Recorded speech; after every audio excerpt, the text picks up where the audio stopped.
కలియుగ ధర్మం. ధర్మరాజు కలియుగంలో కలిగే ధర్మహాని గురించి వివరించమని మార్కండేయ మహర్షిని అడిగాడు. మార్కండేయ మహర్షి, ధర్మనందన, కృతయుగంలో ధర్మం 4 పాదాలతో నడుస్తుంది. త్రేతాయుగంలో 3 పాదాలతో నడుస్తుంది. ద్వాపర యుగంలో 2 పాదాలతో నడుస్తుంది. కలియుగంలో 1 పాదంతో నడుస్తుంది. ధర్మము క్షీణిస్తుంది. అధర్మం రాజ్యమేలుతుంది. నరులు సత్యం చెప్పరు. మానవుల ఆయుష్ క్షీణిస్తుంది. విద్యలు క్షీణిస్తాయి. విద్యాహీనత వలన మోహం కలుగుతుంది. మోహం వలన లోభము, లోభము వలన కామము, కామము వలన క్రోధము, క్రోధము వలన వైరము, ఇలా ఒకదాని వెంట ఒకటి వస్తుంది. వైరం వలన వర్ణభేదం కలుగుతుంది. వర్ణభేదం వలన వర్ణ సంకరం జరుగుతుంది. హింస ప్రబలుతుంది. బ్రాహ్మణుడు తన ధర్మాలైన జపము, తపము, నియమము, స్వాధ్యాయం విడుస్తారు. శూద్రులు తపస్సు చేస్తారు. జనపదాలు క్రూర మృగాలతో నిండిపోతాయి. అరాచకం ప్రబలుతుంది. రాజులు దుష్టులవుతారు. రాజ్యాధికారం నశిస్తుంది. క్షత్రియులు తమ ధర్మాలైన క్షాత్రము, తేజము, శౌర్యము విడిచి పెట్టి సేవకా వృత్తి అవలంబిస్తారు.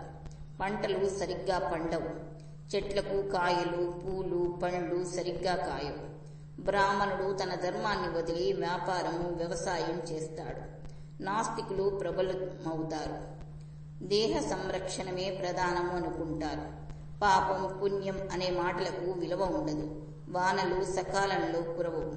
కొనుగోలు, అమ్మకాలు మోసపూరితమవుతాయి. సాధు చరితులు, సజ్జనులు రోగపీడితులవుతారు.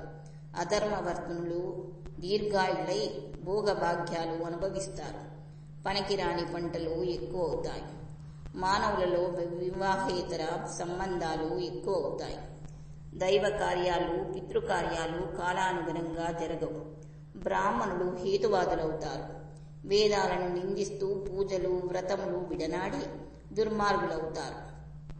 బంధువులను, దీనులను మోసగించి వారి ఆస్తులను అపహరిస్తారు. తల్లిదండ్రులను, కన్నపిల్లలను చంపువారిని, విచ్చలవిడిగా ప్రవర్తించు వారిని ప్రజలు పూజిస్తారు. వారి ధనానికి ఆశపడి బ్రాహ్మణులు వారిని ఆశ్రయిస్తారు. ప్రజలను రక్షించి భూమి పాలించవలసిన ప్రభువు వారి ధనాన్ని దోచుకుంటాడు. స్త్రీలను, ధనాన్ని, భూములను హరిస్తారు. రాజులు వారిలో వారు కలహించి యుద్ధాలు చేసుకుంటారు.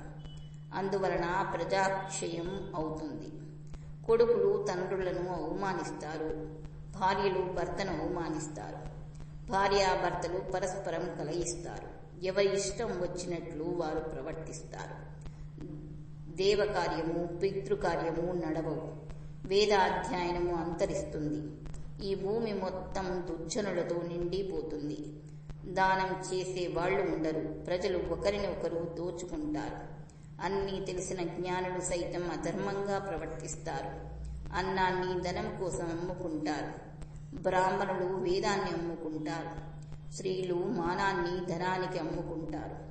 శూద్రులు అత్యంత బలవంతులై ఇతరులను సంవరిస్తారు. బ్రాహ్మణులు దిక్కుతోచక నలుదిక్కులకు పారిపోతారు.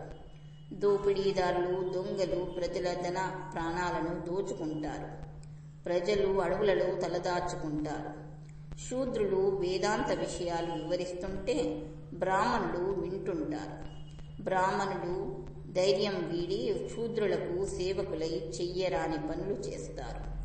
కలియుగంలో దేవాలయాలు, పవిత్రమైన ఆశ్రమాలు, బ్రాహ్మణ గృహాలు పాడైపోతాయి. అడవులను ధ్వంసం చేస్తారు. వ్యభిచారం, మద్యపానం ప్రబలిపోతాయి. శిష్యుడు గురువును లక్ష్య పెట్టడు. గురువు శిష్యుడిని మోసం చేస్తాడు. కరువు కాటకాలు ఏర్పడతాయి. ప్రజలలో భయం ఏర్పడుతుంది. కలియుగంలో క్రమంగా ధర్మం క్షీణించి అధర్మం వర్ధిల్లుతుంది. కల్కి అవతారం. కలియుగం ఆఖరి దశకు చేరగానే శంబాల గ్రామంలో కల్కి అవతరిస్తాడు.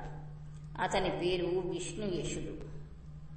అతని స్మరణ చేతనే సకల వేదాలు, శాస్త్రాలు అవగతమవుతాయి. అతను సార్వభౌముడవుతాడు. అతడు అధర్మవర్తనులను సంవరించి ధర్మం నిలబెడతాడు. ఆపై అశ్వమేధ యాగం చేస్తాడు. అతను నిలిపిన ధర్మం అనుసరించి బ్రాహ్మణులు తమ ధర్మం నిర్వర్తిస్తారు. కృతయుగం ఆరంభమవుతుంది. ధర్మం 4 పాదాల విలసిల్లుతుంది. దేవాలయాలు, ఆశ్రమాలు పూర్వ వైభవం సంతరించుకుంటాయి. సకాలంలో వానలు కురుస్తాయి. పంటలు సమృద్ధిగా పండుతాయి. ప్రజల ఆయుష్ వృద్ధి చెందుతుంది. ఆరోగ్యంగా ఉంటారు. తిరిగి కాలచక్రం మొదలవుతుంది. కనుక ధర్మనందన, నువ్వు బ్రాహ్మణులను అవమానించకు. వారికి ఇష్టం వచ్చినవి చెయ్యుము.